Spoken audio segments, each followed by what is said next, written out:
Hello, happy people. I hope you're having an amazing day today. Today, we'll take a look at the very popular dungeon module from 1983 by Lenard Lakofka from Greyhawk on the Lenard Isles. It's a sequel to last week's L1. It's old L2, The Assassin's Knot. It's very popular, very beloved. It hit the top 30 modules of all time back in an anniversary issue and that sort of a thing. It's great stuff. Love it lots by a lot of folks and so forth. So I thought I would do my review of it. Alright, so this is a sequel, like I mentioned earlier, to last week's L1 that introduced the Lenard Isles. It was sort of a mini campaign, which I love lots and give a 10 out of 10 to. So the art here is by Stephen Sulivan. For you folks, it's fine. There's just a big old giant party of lower level stuff that are going to want this from levels 2 to 5 and so forth. And today, nowadays, they might be like, 3 or 4 would be nice. Back then it was like 6 to 10. Big old party stuff. So this is rated strongly, like I mentioned earlier, by professionals in the field and so forth. So the idea here is simple. The Baron of Restenford has just been killed and mutilated beyond the ability to bring back with magical resurrections. So the PCs must figure out who killed the Baron, and they've got some clues that they can use to try to figure it out. So this is a murder mystery then, rather than your traditional dungeon delve or explorations like X1, The Lost City, like X1, The Isle of Dread, rather, or B4, The Lost City, and that sort of thing. So that's the idea of what's happening here. So that's it. It's a murder mystery. It's a nice little diversion from dungeon delving or exploring. I love it loads. My main issue here is that the previous one was an entire mini campaign that could take you entire months to play through. This is faster like that. Right, this is probably going to be like a day or two, at max if we're being nice. 2 days if you're not taking a whole lot of time. It's basically a night of diversion from a deeper dive and such. So I like it too, but I can't go off of it for too long. Right now, compare that, for example, to B6's The Veiled Society from a couple years later in '84. That also has a murder mystery too. Sure, you needed to add some changes to it in order to make it, but there's an entire campaign that comes with it, just like L2, L1 versus L2. So that introduced a new city, new factions. You are a pawn, a well-dressed pawn, but you're a pawn between all these different factions.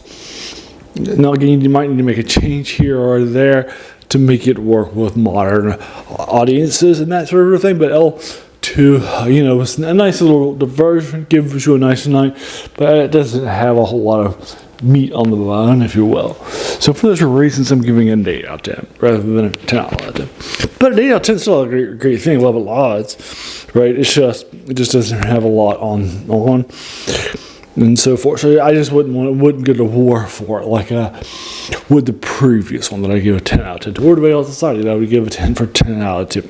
Makes sense? All right, I hope you can see that out there. Alrighty, so those are my quick little thoughts on L2 from '83, from the Lenard Isles Greyhawk setting by Lenard Lakofka. The sequel to The Secret of Boney Hill, which is called The Assassin's Knot. For you folks. Alright, so there you are. Did you like this? And if so, what did you think about it? Let me know your thoughts in the comments below. If you agree or disagree with my 8 out of 10, just try to keep it spoiler free. For example, I did not mention who killed the Baron here.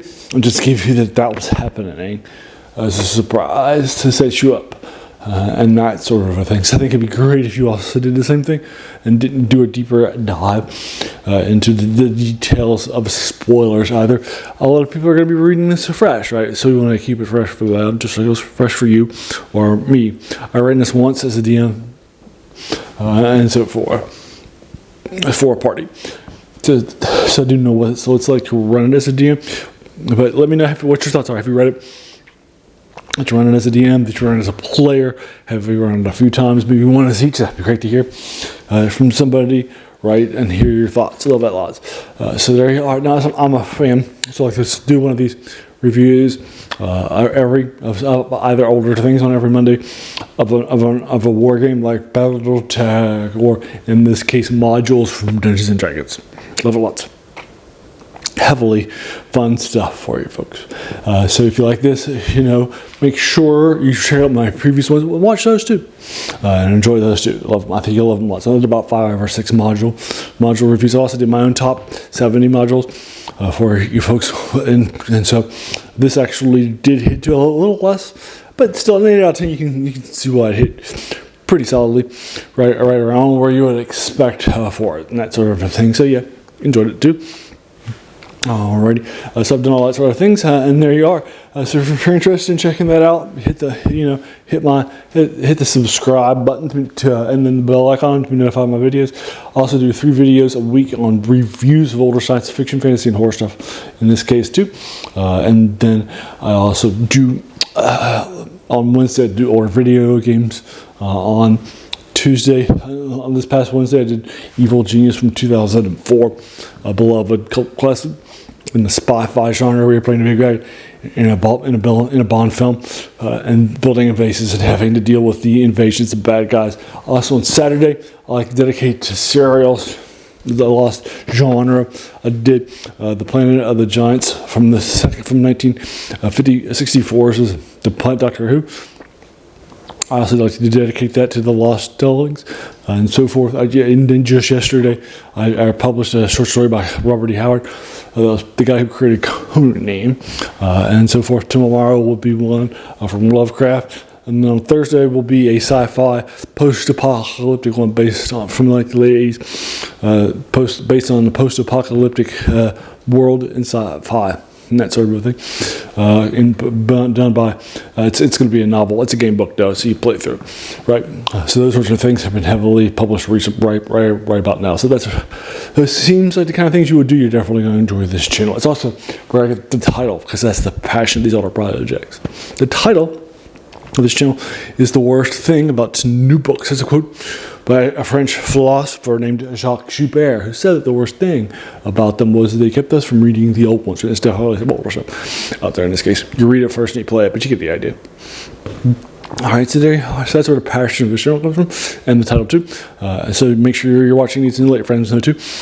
And then just finally, I want to thank you so much for taking some time out of your day and investing it in watching my videos, right? Because we all have so many things, right, that are happening in our lives, and we're pulled in so many different directions.